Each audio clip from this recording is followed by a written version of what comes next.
tous et bienvenue sur ma chaîne YouTube Anto Horror Show, et aujourd'hui je suis là pour vous parler de la dernière sortie horrifique au cinéma. Il s'agit du film Weapons ou Évanoui en français. Il a été réalisé par Zach Cregger et il est sorti 6 août 2025 en France et 8 août 2025 aux États-Unis. Alors imaginez une petite ville plongée dans l'angoisse quand 17 enfants disparaissent mystérieusement tous à 2h17 du matin. Cregger a déjà fait des films du type horrifique, puisqu'il y a quelques années il a sorti le film Barbare qui a été disponible sur Disney+. Personnellement, moi, le film Barbare, c'est un film que j'ai adoré, que j'ai dû voir, je pense, une bonne dizaine de fois, et j'exagère pas quand je le dis, parce que vraiment, j'ai beaucoup aimé ce film. Je dirais même plus, j'ai beaucoup aimé plutôt la première heure du film, où il y a une ambiance assez glauque et une ambiance vraiment dérangeante. C'est vraiment la partie du film que j'ai appréciée. Après, dès qu'on découvre un peu ce qui se cache au sous-sol et tout, j'ai été moins fan. Mais c'est quand même un film que j'aime beaucoup, beaucoup. Et du coup, quand j'ai vu que c'était par le producteur de Barbare qui faisait le film Évanoui, j'avais beaucoup d'attentes, sachant que c'est un film que beaucoup parlaient et qui était très attendu. Donc j'avais hâte d'aller le voir. Le film, il dure 128 minutes, donc c'est-à-dire 2h09 environ. En réalité, je trouve que le film met un petit peu de temps à démarrer, je pourrais dire, mais dès les premières 45 minutes ou la première heure, on rentre dedans. Donc franchement, j'ai plus du tout ce problème vers le milieu du film, mais c'est vrai qu'au début, voilà, j'ai eu du mal à rentrer dedans. Niveau casting, on retrouve la tête d'affiche Julia Garner qui joue le rôle de Justine. Julia Garner, c'est quelqu'un qui est très actif au cinéma en ce moment, puisque je l'ai vu au cinéma la semaine dernière dans Les 4 Fantastiques, Premier Pas, où elle joue la surfeuse d'argent. Il y a également Josh Brolin qui joue le père d'un enfant. Il y a également Hayden Ehrenesh, Benedict Wong, Amy Madigan, et enfin, Kerry Christopher qui joue le petit garçon, donc Alex. Pour le synopsis sans spoiler, en fait, c'est la petite ville de Maybrook où à 2h17 du matin, 17 enfants disparaissent mystérieusement. Ça représente en fait toute une classe d'élèves, sauf un enfant, donc le jeune Alex. Et du coup, la professeure, donc Justine, interprétée par Julie Garner, va vite être mise en cause dans cette affaire, puisque c'est tous ses élèves qui ont disparu à l'exception d'un seul. Donc voilà, elle va être un peu prise en grippe par la ville de Maybrook, et c'est là que le film va commencer avec du coup son point de vue et le fait que ça va devenir un peu une paria dans la ville. Pour la structure et la narration du film, en fait, c'est un récit non linéaire, c'est-à-dire qu'il est découpé en plusieurs chapitres. Moi, c'est un format que j'aime et que j'aime pas à la fois. En fait, ça dépend vraiment des films ou des séries. En fait, là, dans ce film, à chaque partie liée à un personnage. Donc au début, on a Justine, après on a le père de l'enfant qui a disparu, ensuite on a le policier, après on a le cambrioleur, le bandit, et à la fin on a le petit garçon Alex. Et en fait, du coup, à chaque chapitre, on apprend un peu plus sur l'histoire. Donc ça, ce qui est bien, c'est que du coup, on peut remettre les pièces du puzzle à chaque partie à un personnage. Visuellement, c'est assez frappant, il y a une ambiance assez tendue dans le film, je dirais, puisque là, 17 enfants qui disparaissent comme ça dans la nuit, en plus avec les bras comme ça en courant parmi les vidéos de surveillance, c'est vrai que c'est assez dérangeant et flippant, surtout quand ça concerne des enfants. Je sais que certains peuvent être dérangés quand c'est des enfants qui sont les victimes dans des films d'horreur. Dans le côté casting, moi personnellement, je ne connaissais personne du coup dans le casting, à part Julia Garner que j'avais vu la semaine dernière au cinéma, mais sinon je ne connais personne. Donc niveau jeu d'acteur, voilà, je trouvais que c'était correct, c'était très bien même. J'ai pas eu de soucis à redire là-dessus. Moi, j'avais vu que une fois cette bande-annonce du film Évanoui quand j'étais parti voir un autre film au cinéma. Donc c'est un film où j'avais pas énormément d'infos dessus, mais j'avais quand même pas mal d'attentes. Et du coup, quand j'ai regardé j'ai eu un peu de mal à comprendre du coup si c'était mystique, si c'était un enlèveur d'enfants comme dans The Black Phone. ou si c'était des malédictions, des possessions, des choses comme ça. Donc voilà, moi j'ai découvert au fur et à mesure du film, et c'est vrai que voilà, il y a vraiment une ambiance assez tendue. Des fois on comprend pas les choses. Après c'est aussi un peu gore aussi, il y a certaines scènes de possession et d'envoûtement entre guillemets qui sont assez gore et malaisantes. Donc j'ai été servi. C'est plutôt un film psychologique. Clairement, c'est pas un film slasher avec des tueurs, etc. C'est plus psychologique avec vraiment un aspect de possession et d'envoûtement.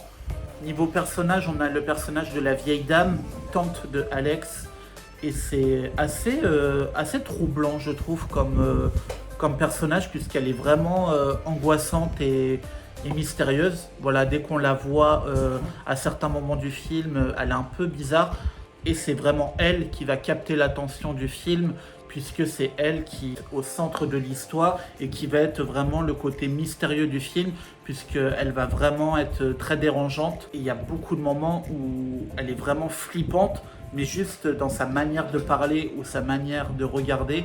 Et ça, c'est super intéressant. Moi, je sais qu'il y a plusieurs fois où elle m'a mis mal à l'aise. Et c'est le but, en fait, c'est le but du film et du personnage de voir cette mamie, on pourrait dire mamie gâteau, un peu farfelue, avec du maquillage, des cheveux colorés et tout. Et en fait, c'est une personne qu'on ne soupçonnerait pas d'être étrange, et en fait, si. Et c'est ce qui la rend du coup flippante, c'est que ça peut être vraiment la mamie gâteau, tout le monde, et en fait, c'est vraiment une dégénérée. La plupart des scènes sont vraiment dérangeantes plutôt que effrayantes, même s'il y a 2-3 jumpscares qu'on voit venir quand même.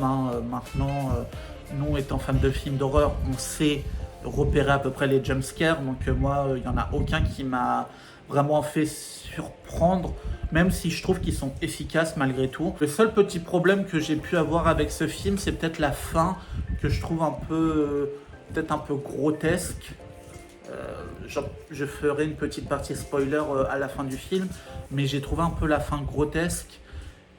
Mais voilà, c'était assez satisfaisant malgré tout, donc en vrai c'est pas vraiment un point ultra négatif, c'est juste que voilà, c'est un peu qui va rejoindre avec mon point suivant, c'est que du coup moi j'étais dans une séance où il y avait pas mal de monde, je dirais qu'il y avait une vingtaine de personnes, et du coup il y avait énormément de gens qui gloussaient et tout à certaines scènes et tout.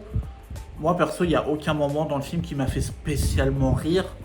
Après voilà, je sais qu'on a différentes approches des films d'horreur, certains ils rigolent pour dépaniquer, dédramatiser de ce qu'ils sont en train de voir. Moi personnellement c'est pas le cas. Et c'est vrai qu'il y a des fois où j'entendais des gens glousser dans la salle, j'étais pas vraiment fan. Après voilà, ça reste minime, c'est pas non plus dérangeant au point de Scream 2 avec la scène d'ouverture quand il regarde Stab. Là c'était pas du tout comparable. Mais voilà, moi je préfère quand c'est calme dans les salles de films d'horreur. Pour ce film, si vraiment tu attends des réponses claires et un rythme effréné du début à la fin, je pense que tu peux être déçu de cette conclusion, puisque on n'apporte pas vraiment toutes les réponses et c'est assez dommage. Après voilà, je sais que beaucoup de personnes aiment du coup quand les films restent mystérieux et qui n'ont pas besoin de tout expliquer. Moi je suis un peu de l'équipe qui préfère quand les choses sont expliquées et qu'on comprend les choses. Ça peut être aussi bien parfois d'avoir place à l'imagination et de théoriser sur vraiment les motivations des personnages dans le film. Je vais faire une petite partie spoiler, donc si vous ne voulez pas savoir ce qui se passe dans le film et ce qui serait dommage d'être spoilé si vous n'avez pas vu le film, arrêtez cette vidéo et revenez plus tard quand vous aurez vu le film. Pour la partie spoil sur le film, le personnage de la grand-mère qui est en fait la tante et tout, elle est un peu vraiment très perturbante. Il y a une scène, le jumpscare avec le personnage de Justine dans sa chambre. Quand elle regarde le plafond, c'est un jumpscare efficace. Après, quand on la retrouve dans la forêt, je trouve que c'est un jumpscare efficace vu qu'on la voit de très loin. Moi, au début, je me suis dit, mais c'est un clown. En fait, non, c'était juste la grand-mère. C'est juste que du coup, vu qu'elle a un maquillage assez clownesque et des cheveux colorés, de loin, je me suis dit, oh, c'est peut-être un clown. Et c'était vraiment dérangeant, quoi. Ça me faisait penser un peu à Dead Silence ou des choses comme ça avec des personnages qui ont un visage un peu de poupée effrayante. Donc c'est ce que j'ai repensé pour cette petite grand-mère qui est effrayante, mais plus dérangeante, je dirais, puisque on pourrait penser que c'est la petite mamie gentille que tu fais rentrer chez toi. D'ailleurs, ça va être le cas pour les deux personnages gays, dont l'un est le proviseur de l'école des enfants. C'est une personne que tu peux facilement laisser rentrer chez toi et qui peut t'amadouer. Et en fait, dès que tu la laisses rentrer chez toi, c'est terminé. Et d'ailleurs, cette scène est assez dérangeante. Or, puisque quand le proviseur tue son mari par les rituels de la grand-mère, c'est assez dérangeant.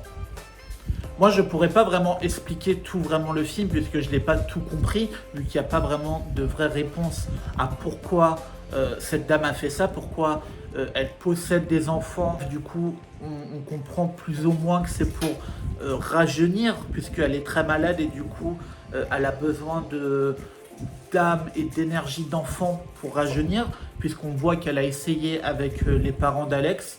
Et d'ailleurs, c'est ce qui va du coup conduire Alex à donner ses camarades en pâture. C'est que du coup, ses parents sont vraiment pris à partie par cette grand-mère. Il n'aura pas d'autre choix pour sauver ses parents, du coup, de sacrifier les autres élèves sous manipulation de cette grand-mère. Là, on comprend que c'est limite une fontaine de jouvence pour elle, qu'elle se nourrit de l'énergie et de la vitalité de ses enfants pour rester vivante. Niveau histoire, c'est plutôt pas mal, hein, le côté possession, avec la besoin d'une chose spécifique de chaque personne pour pouvoir la posséder ou l'envoûter, notamment des cheveux, notamment des objets personnels de ces personnes.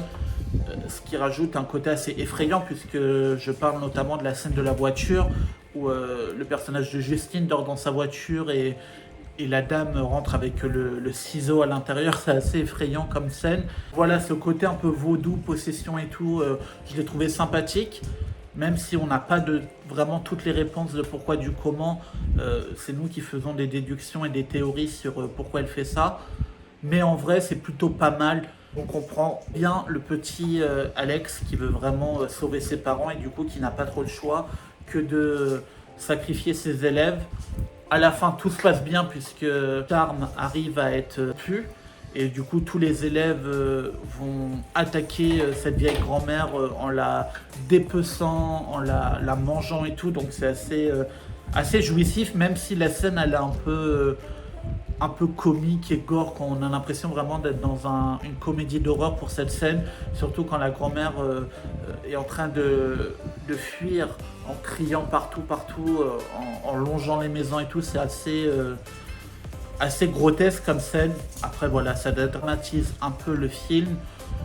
C'est pas non plus dérangeant, même si j'aurais aimé que le film garde son côté sérieux jusqu'au bout. Film que je pourrais voir et revoir, je sais pas. En vrai, je sais même pas si c'est un film que j'achèterais vraiment pour mettre à ma collection de DVD.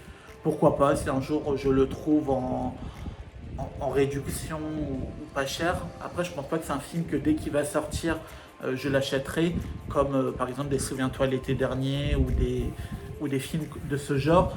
Là, c'est un film que j'ajouterai à ma collection. Je pourrais regarder une deuxième fois, une troisième fois, mais c'est pas un film très kiffé au point de le regarder vraiment énormément de fois. Donc, et je pense que dès que tu as vu le film une fois, c'est suffisant. Après, c'est peut-être bien aussi de le regarder une deuxième fois pour réanalyser ce que tu n'as pas pu voir la première fois, sachant que maintenant tu connais l'histoire et les dénouements. Je pense que ça peut être sympa de le regarder une deuxième fois.